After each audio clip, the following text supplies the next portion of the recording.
তীব্র ভূমিকম্পে কেঁপে উঠল গোটা বাংলাদেশ। ভূমিকম্পের মাত্রা রিক্টার স্কেলে 5.7।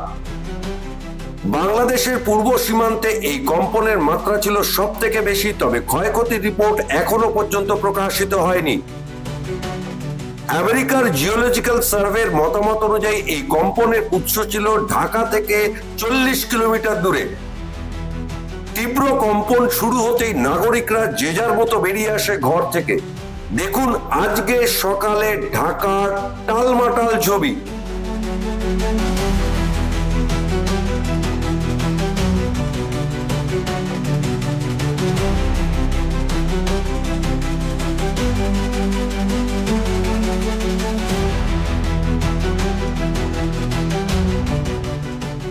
স্থানীয় বাসিন্দাদের বক্তব্য, এমন নজিরবিহীন কম্পন তারা এর আগে কখনোই অনুভব করেনি।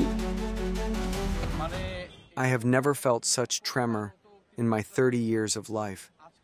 We were at the office when the furniture started shaking. We rushed down the stairs on the street and saw other people on the road already. I've never felt an earthquake like this before, never in my life. Like this was the first time. I was sleeping basically, and like all of a sudden I felt the whole building shaking, and then we all came down. That's it. তড়িঘড়ি উদ্ধার কার্যে হাত লাগায় বাংলাদেশের বিপর্যয় মোকাবিলা বাহিনী। সব মিলিয়ে ভূমিকম্পের আকস্মিক ঝটকায় আতঙ্কিত Bangladesh. Bureau report, news pole Bangla.